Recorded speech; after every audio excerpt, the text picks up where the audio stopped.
Hello today to the followers of Meshach Media. Today I bring you a detailed series and full analysis about the terrorist group called Al-Qaeda. So, to make sure you don't miss anything, subscribe to this channel. Now, let's get started.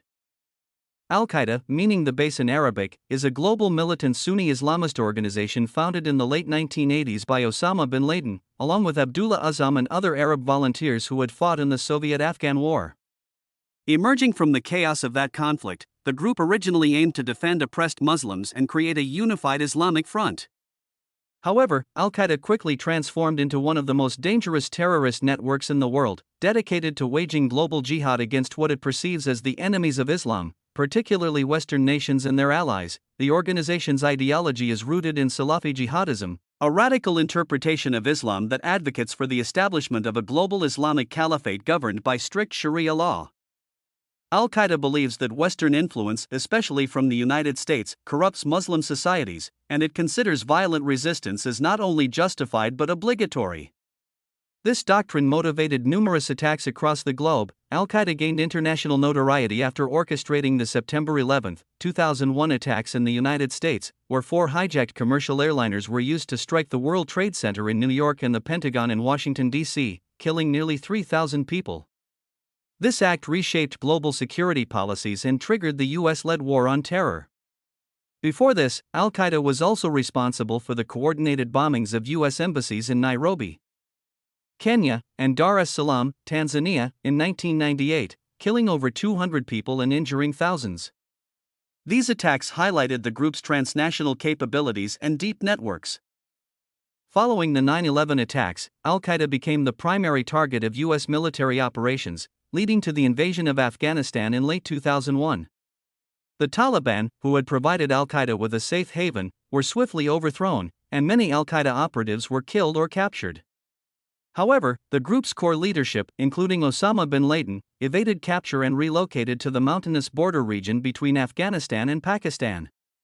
During this time, Al-Qaeda evolved from a centralized command structure into a more decentralized and elusive network, inspiring affiliated groups and lone wolf attackers worldwide. Despite intense counter-terrorism efforts, Al-Qaeda continued to carry out and inspire deadly attacks. In 2004, operatives linked to the group executed the Madrid train bombings, killing 193 people and injuring over 2,000.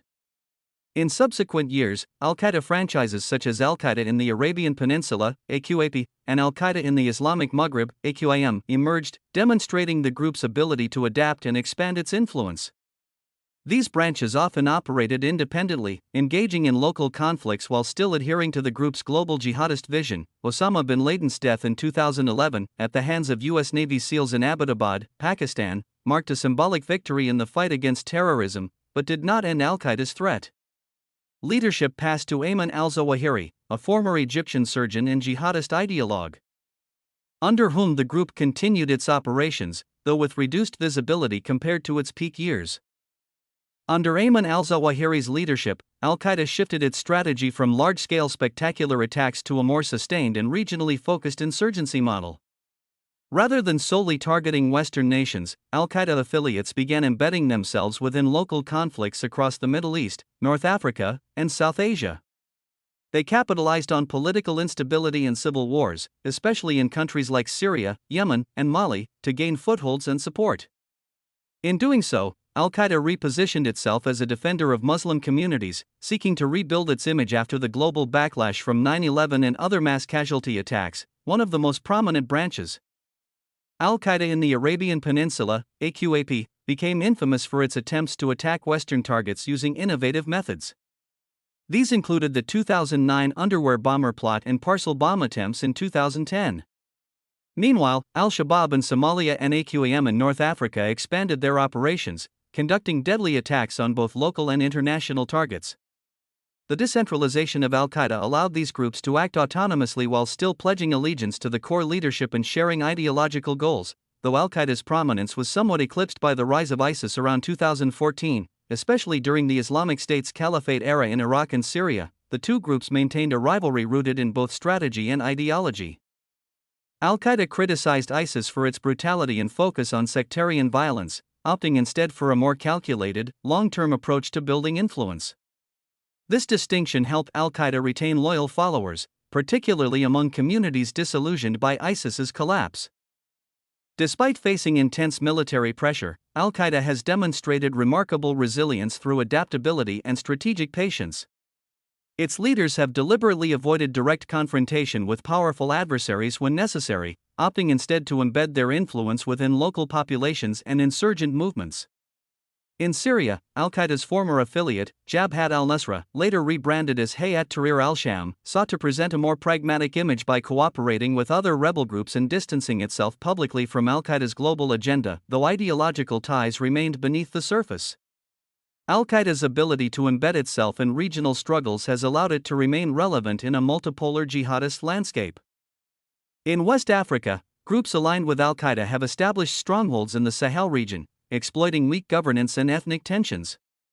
These affiliates, including Jamaat Nasr al-Islam wal Muslimin, JNAM, conduct frequent attacks on military and civilian targets, posing a growing threat across Burkina Faso, Mali, and Niger. Their insurgency has destabilized entire regions and strained international peacekeeping efforts. While Al-Qaeda no longer commands the same fear it did in the early 2000s, its strategic shift from centralized terror operations to grassroots jihadism ensures its persistence. It continues to publish propaganda, train recruits, and plot attacks, maintaining a vision of an eventual Islamic caliphate.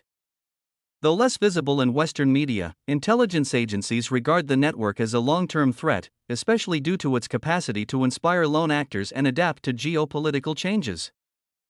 In recent years, Al-Qaeda has focused on ideological warfare and building strategic alliances to expand its relevance in an increasingly fragmented jihadist scene. Rather than claiming attacks publicly or seeking constant global headlines, the group has emphasized subtle infiltration and influence. Through online platforms, encrypted messaging, and jihadist publications like Inspire magazine, Al-Qaeda has sought to radicalize individuals worldwide, encouraging low-cost, high-impact attacks that are harder to detect and prevent. These tactics reflect a deliberate shift to prolong the group's survival and amplify its impact without drawing overwhelming military retaliation. Al-Qaeda also remains active in Afghanistan, where the U.S. withdrawal in 2021 and the Taliban's return to power provided new opportunities.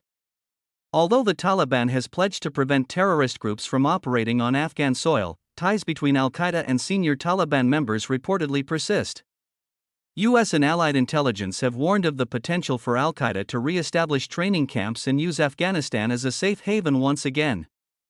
These developments underline the difficulty of fully eradicating such a fluid and deeply entrenched network. Meanwhile, Al-Qaeda continues to benefit from global instability, using civil wars, refugee crises, and sectarian divisions to grow its presence. Whether in Libya, Yemen, or the Horn of Africa, the group often exploits power vacuums, portrays itself as a protector of Sunni Muslims, and challenges both local governments and foreign forces. Though overshadowed by flashier extremist rivals like ISIS in some arenas, Al-Qaeda's methodical, deeply ideological approach ensures it remains dangerous. Its capacity to endure not just through violence, but through adaptation, keeps it a central actor in global security concerns. Al-Qaeda's resilience is also attributed to its strong ideological foundation and decentralized structure, which allows its affiliates to adapt locally while remaining connected to a broader global jihadist vision. Each branch tailors its messaging and operations to local contexts, building tribal alliances, delivering basic services, and engaging in propaganda that appeals to specific grievances. This global approach, operating globally with local sensitivity, has helped Al-Qaeda avoid the backlash that decimated ISIS after its brutal tactics and territorial overreach. In Yemen, ACAP remains one of the group's most dangerous branches, capitalizing on the prolonged civil war to entrench itself in contested areas. It carries out ambushes, assassinations, and bombings while simultaneously positioning itself as a defender of Sunni Muslims against Houthi rebels. In North Africa, AQIM and its splinter groups continue to destabilize fragile states, often targeting military convoys, UN peacekeepers, and foreign nationals. These operations fuel a cycle of instability, recruitment, and prolonged conflict, reinforcing Al-Qaeda's presence and ideology. Al-Qaeda's leadership has also shown an ability to regenerate. After the death of Ayman al-Zawahiri in a 2022 U.S. drone strike, the group reportedly promoted Saif al-Adel, a seasoned operative and former Egyptian commando, though the leadership transition has remained shrouded in secrecy. Such continuity reinforces the group's strategic depth. Today, Al-Qaeda operates in shadows, rarely claiming responsibility, but steadily building influence. Its emphasis on patience, indoctrination, and local alliances, not just terror, underscores why it remains a long-term threat, not only to the West, but to stability across the Muslim world. Though diminished in media visibility, Al-Qaeda continues to evolve tactically and ideologically in response to global trends. Recognizing the increased surveillance and counter-terrorism capabilities of Western nations, the group has largely avoided high-profile, centralized attacks in favor of encouraging decentralized jihad. This approach involves urging sympathizers, especially in Western countries, to carry out low-tech attacks such as stabbings, shootings, or vehicle rammings. These acts require minimal planning and resources, making them difficult for security agencies to predict or thwart. Al-Qaeda's propaganda often glorifies such actions, framing them as legitimate forms of individual jihad.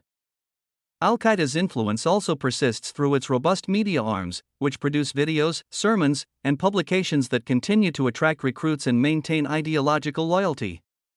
These media operations, often multilingual and digitally sophisticated, allow Al-Qaeda to remain relevant among younger generations of extremists, particularly in regions with weak governance and limited access to alternative narratives. The group's ability to weave local grievances with a broader global narrative of Muslim victimhood has proven effective in sustaining its appeal despite territorial losses. Furthermore, Al-Qaeda benefits from the strategic missteps of its adversaries. In countries where counter-terrorism efforts are heavy-handed or indiscriminate, local populations often become alienated, creating fertile ground for recruitment. Al-Qaeda exploits such conditions skillfully, portraying itself not merely as a militant force, but as a defender of Islam and protector of Sunni communities. This dual identity, militant and guardian, enables the group to rebuild influence even after major setbacks. As the global focus shifts to other geopolitical concerns, Al-Qaeda's quiet persistence poses a renewed risk, especially in conflict-prone regions. Al-Qaeda's survival over more than 3 decades underscores its ability to adapt across changing geopolitical environments. Unlike some of its more brutal offshoots, Al-Qaeda has deliberately prioritized long-term strategic influence over short-term shock value. This has included forging alliances with tribal leaders, insurgent groups, and even political actors when necessary, particularly in countries with ongoing conflicts like Syria, Yemen, and Somalia. Such alliances are often pragmatic, allowing the group to secure territory, protect fighters, and gain legitimacy among local populations, even as they continue promoting their global jihadist ideology. One of Al-Qaeda's key strategies has been ideological indoctrination through dawah, non-violent proselytizing, and community engagement alongside its militant operations. This dual method allows it to cultivate loyalty over time, especially in areas where governments have failed to provide security, services, or justice. The group often steps into these gaps, offering rudimentary education, dispute resolution mechanisms, and humanitarian assistance. While these activities are tactical rather than altruistic, they strengthen Al-Qaeda's position and insulate it from immediate retaliation or rejection. Al-Qaeda's threat today lies not just in its capacity for violence, but in its ideological endurance and decentralized model. Its affiliates continue to wage asymmetric warfare across Africa and the Middle East, targeting government forces, UN missions, and civilians. Intelligence analysts warn that the group's long game emphasizing survival, patience, and ideological infiltration may be more dangerous over time than the short-lived extremism of rival factions. While it may no longer dominate headlines, Al-Qaeda's slow, calculated approach ensures it remains an enduring force within the global jihadist landscape, waiting for the right moment to strike or expand. In the broader ideological landscape, Al-Qaeda positions itself as the more disciplined and principled alternative to the brutality of ISIS.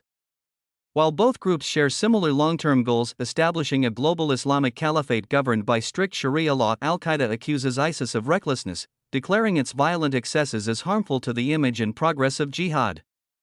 This ideological rivalry has shaped Al-Qaeda's approach. It emphasizes winning hearts and minds, encouraging moderation in dealing with Muslim civilians, and avoiding unnecessary sectarian bloodshed.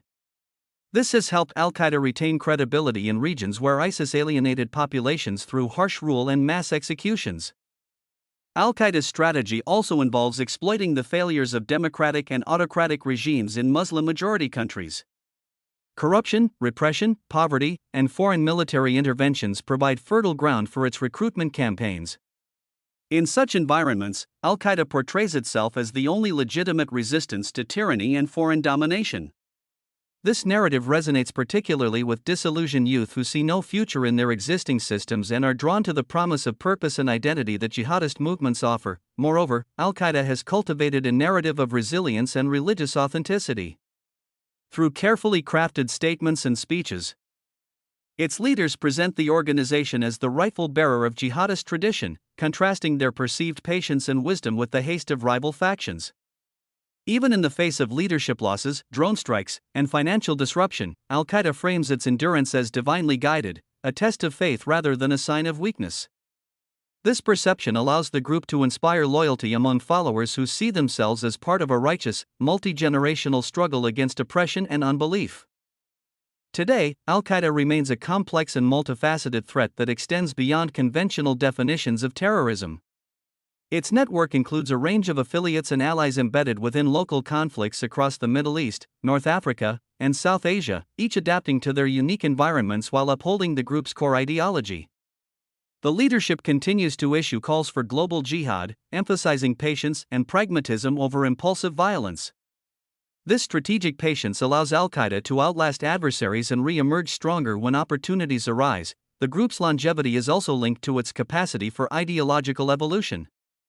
Al-Qaeda has embraced modern technology for recruitment and propaganda while maintaining traditional religious scholarship to justify its cause. Its decentralized structure encourages autonomous decision-making among affiliates, which helps the organization withstand targeted attacks on leadership. While it no longer commands the same operational capacity as during its peak in the early 2000s, Al-Qaeda's ability to inspire lone actors and affiliate groups keeps it relevant and dangerous. In summary, Al-Qaeda's threat lies in its adaptability, ideological commitment, and global reach. It has survived major setbacks through strategic flexibility, local alliances, and a strong propaganda apparatus. Although overshadowed by newer extremist groups at times, it remains a significant player in international security, with the potential to reignite large-scale violence. Understanding Al-Qaeda requires acknowledging both its past impact and its ongoing evolution as a persistent actor in global jihadism. Thank you so much, everyone, for following me from start to finish. I'm sure you've learned something and gotten answers to questions you may have had about this dangerous group, Al-Qaeda. So, to make sure you don't miss important content like this in the future, just stay connected to this channel. Thank you so much for listening. Bye-bye.